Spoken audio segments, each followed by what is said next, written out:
Bueno, ustedes estuvieron con nosotros la semana pasada celebrando la decisión, por fin una, del Congreso de la República de ponerle fin al matrimonio infantil. Era una necesidad, era un pedido a grito de varias organizaciones.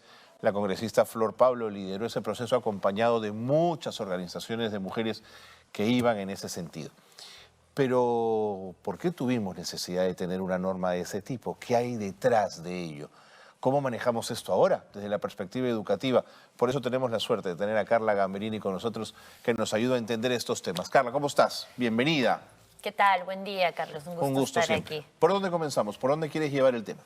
Yo quería aprovechar de hablar de este gran logro que hemos tenido como país de prohibir por fin el matrimonio infantil para hablar de ¿eso es suficiente para empezar a combatir la violencia contra las niñas? Buen enfoque. ¿Y qué podemos hacer desde la educación? Okay. Y esto nos da la oportunidad entonces de volver a hablar de uno de estos temas que hemos hablado bastante en este programa y que vamos a seguir hablando, que es educación sexual integral. Perfecto. Entonces, el matrimonio infantil y el embarazo de niñas y adolescentes impiden su educación. Y creo que esto es bien importante. El matrimonio infantil no es un tema aislado, sino que ha estado muy ligado al embarazo adolescente por violencia que llevaba a que las niñas se casen. Entonces, comencemos por la buena noticia. El Congreso aprobó la ley que prohíbe el matrimonio infantil. De acuerdo a la UNFPA, más de 56.000 niñas y adolescentes en el Perú comenzaban a convivir y casarse con una pareja cada año. Estas parejas eran generalmente mayores y en muchos casos las niñas eran entonces forzadas a casarse debido a una agresión sexual. Es decir, su agresor sexual quería impedir ser condenado a la cárcel, entonces las niñas se casaban con ellos. Eso es lo que estaba pasando en este país. Por eso, digamos, hay que celebrar que se haya aprobado la prohibición del matrimonio infantil, pero a la vez hay que decir, bueno, si no aprobamos eso ya que estamos siguiendo condenando a un montón de niñas, ¿no? Carla, entonces explícame, ¿es un mayor de edad el agresor posiblemente? ¿Es agresor sexual de esa menor a que ha embarazado? ¿Por qué la familia acepta ese matrimonio? Porque había la necesidad del consentimiento en el caso de menores de edad. Claro, antes era como desde los 14 años podías casarte, ¿cierto? Y esto es lo que se ha prohibido. Digamos, eso es como, por ejemplo, ¿no? Hubo un caso de una niña que venía siendo abusada por su padrastro durante 2 años y que esta niña, finalmente, su madre misma es la que promueve el matrimonio para salvar a este padrastro. Entonces, el fondo de esto en realidad, el por qué pueden haber muchos porqués, pero yo creo que el fondo de esto, justamente, y para empezar a combatirlo de raíz, hay que educar a las familias. Entonces, educar a esta madre que efectivamente debería estar en un rol protector de la niña y no necesariamente protector del agresor. Sin embargo, esta madre probablemente tampoco tuvo acceso ella a una educación que le permite ese pensamiento crítico. O dependía económicamente de ese hombre también, Carla, y eso limita su capacidad de tomar decisiones. Así es. Entonces, hay que por eso entrar a calar desde el rol que tiene la familia en educar tanto a las niñas como en protegerlas. Entonces, ¿y esto por qué no es relevante para educación particularmente? En el Perú, 1 de cada 5 niñas no termina la secundaria y uno de los factores más importantes o que más impactan que no terminen es el embarazo adolescente, que se traducía en estos 56.000 casos en matrimonio infantil. De acuerdo. Entonces, aquí yo hago una pregunta y la pregunta es, si vamos a la siguiente diapositiva, por favor, y la pregunta ¿es suficiente esta ley de prohibir el matrimonio infantil para lograr que las niñas terminen su educación y cumplan sus derechos? Pues no. Lo que hoy entonces tenemos que ver es un paso más, que es cómo frenar el embarazo adolescente, que además suele ser producto de la violencia sexual contra niñas. Y aquí vamos a ver un cuadrito súper rápido, abuso sexual a menores en el Perú. Entre 2017 y 2021 se ha triplicado el abuso sexual reportado en el SEM del Ministerio. Se ha triplicado y en el 2023 tenemos 30 reportes diarios de violencia sexual contra menores en el Perú. Diarios. Y que se reportan. Carla, ¿cómo crees en pandemia que es donde las niñas estuvieron más protegidas y resguardadas, se supone? Y ahí viene el cuestionamiento, porque efectivamente en pandemia es cuando estas cifras han elevado a niveles terroríficos Y justamente ahí la pregunta es, entonces, ¿las niñas están en el hogar? ¿Las niñas estaban realmente seguras en el hogar? Buena pregunta. Y bueno, y las cifras hoy nos dicen que 62% de los agresores de menores están en el hogar. En el hogar. Son padrastros, son padres, son abuelos, son tíos, son hombres cercanos a estos menores, donde además 99% de los casos son niñas las Seguro. afectadas. Y entonces esto nos lleva además a que cada día hasta 11 niñas de 10 a 14 años queden embarazadas y 4 se conviertan en madres. Entonces, todos estos son factores de violencia, pero que inciden directamente en el derecho a la educación de las niñas. Porque por violencia sexual, por embarazo y por, digamos, traumas que esto genera, las niñas también abandonan la educación. Entonces, ¿qué podemos hacer y qué deberíamos estar haciendo desde el Congreso? No solo prohibiendo el matrimonio infantil, sino promoviendo desde todos los poderes del Estado, autoridades, sectores privados, promoviendo cómo combatir que esto deje de suceder, que las niñas dejen de ser víctimas y que el embarazo adolescente frene. Y aquí siempre traemos esto como respuesta y hay mucha controversia, pero la educación sexual integral es una gran herramienta para promover esta prevención, para efectivamente enseñar a niñas y adolescentes a identificar el abuso, denunciarlo y además tener herramientas para cuidarse y tener decisiones críticas sobre su cuerpo. Pero hay sectores conservadores que te van a decir, mientras más información les damos, más las predisponemos al sexo temprano. ¿Qué se le responde a ese argumento, Carla? Que eso es un mito absoluto. Primero, no podemos entender educación sexual integral, no podemos entenderla por genitalidad. Ok. Entonces, no, educación sexual integral, y si podemos ir a la siguiente diapositiva, por favor, no es genitalidad, no es entender la sexualidad como el acto sexual, sino educación sexual integral es enseñar a cuidar, a tener decisiones responsables y críticas sobre el propio cuerpo. Totalmente. Y aquí empecemos al revés, siempre empiezo con definición, empecemos con cifras. Entonces, ¿por qué digo que la ESI es una gran herramienta? Porque hay evidencia a nivel mundial, pero vamos con evidencia a nivel de Perú también. A ver, casos concretos. Entonces, casos concretos. Un colegio en Ucayali, que además Ucayali es hoy la región con mayor índice altamente incrementado impactado. Sí. de embarazo adolescente. Sí, es verdad. El Colegio San Fernando de Ucayali registraba de 25 a 15 embarazos de niñas por año. ¿Y qué hizo? Inició un programa integral de educación sexual integral. ¿Por qué digo integral? Porque implicaba maestros, implicaba la gestión de la escuela, pero también implicaba familias. Familias, porque por supuesto que la familia es parte de la formación de educación sexual integral. Y con este trabajo, que fue un trabajo continuo, que fue un trabajo transversal, además, no solamente el maestro tutor, sino un trabajo transversal, el colegio logró reducir el embarazo adolescente en más del 80%.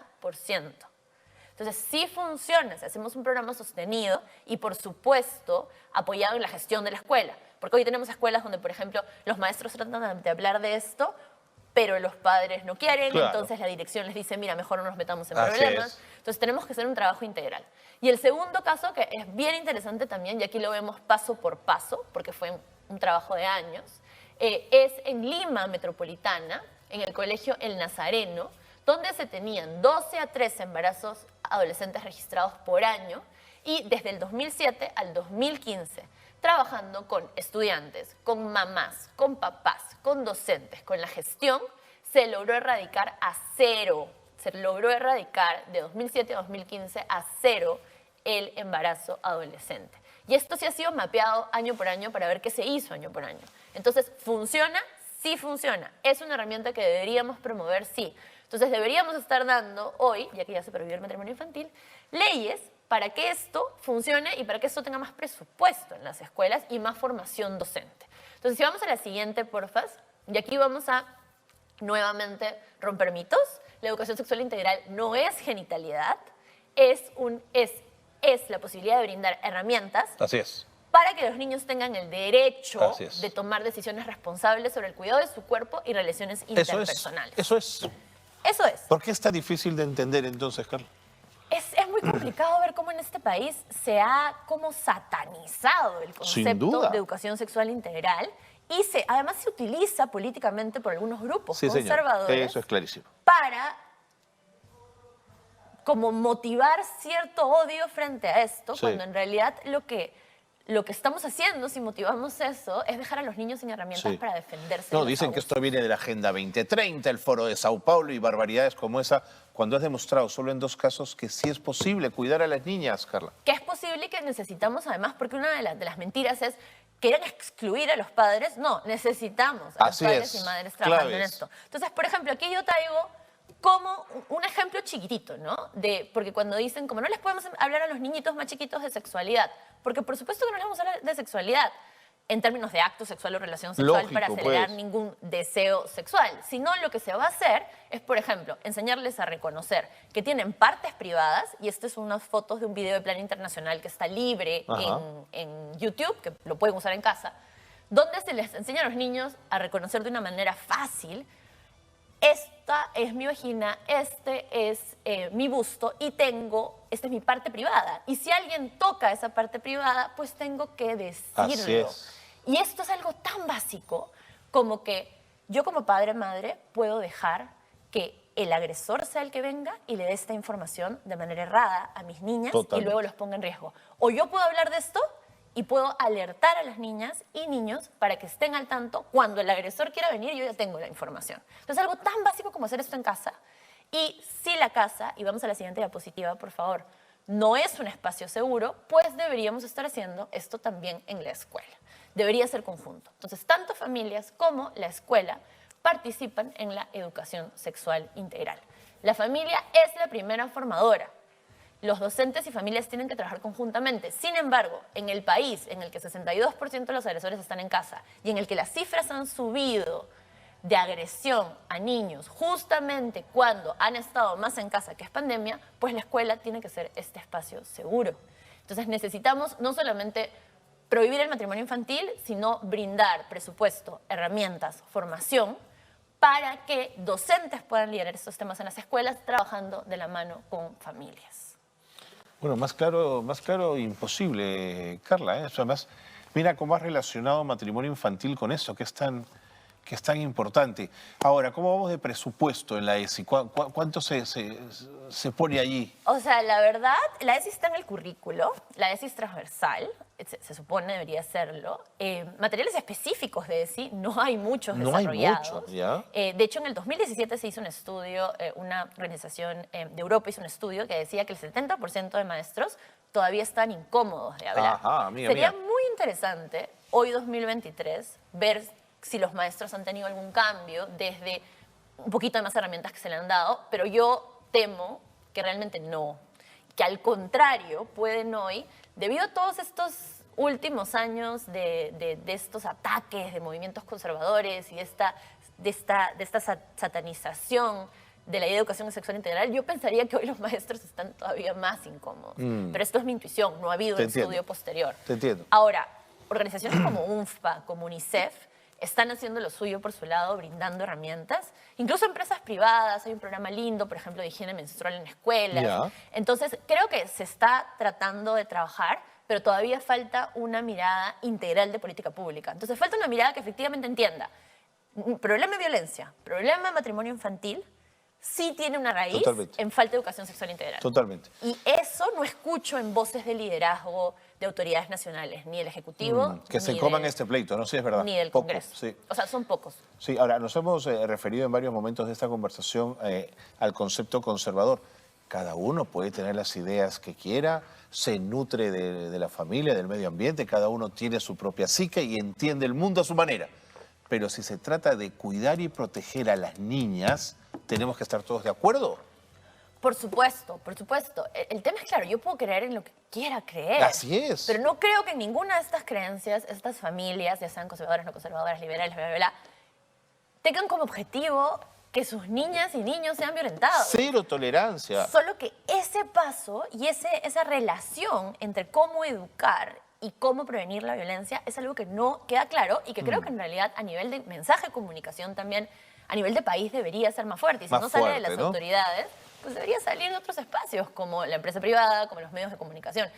Yo tengo esta siempre mala sensación que creo que el problema de la violencia contra la mujer, contra las niñas, todavía no se ve como un problema grave para el país y es de los peores problemas que tenemos y que va incrementando y las cifras van creciendo y si no se hace algo realmente fuerte, impactante, como la ley que se aprobó contra el patrimonio infantil, pero si no seguimos en esa línea para prevenir claro, violencia, erráticos vamos a estar. va a ser va a ser terrorífico en realidad. De acuerdo. Nada, entonces te propongo que hagamos algo en la medida que además las cifras que has dado muestran que el agresor está en casa, pero es básicamente hombre, hablemos de los hombres.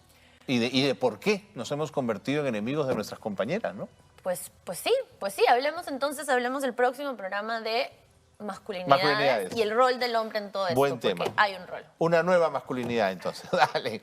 Oye, Carla, muchísimas gracias. Creo que nos ayuda siempre a poner el acento en temas tan importantes. Gracias por haber estado con nosotros. Gracias a usted. Carla Gamberini es asesora en temas educativos de Nativa y es un lujo tenerla con nosotros porque siempre nos ayuda a entender facilito, además, estos temas que podrían ser tan complejos y que hay que seguir mirando.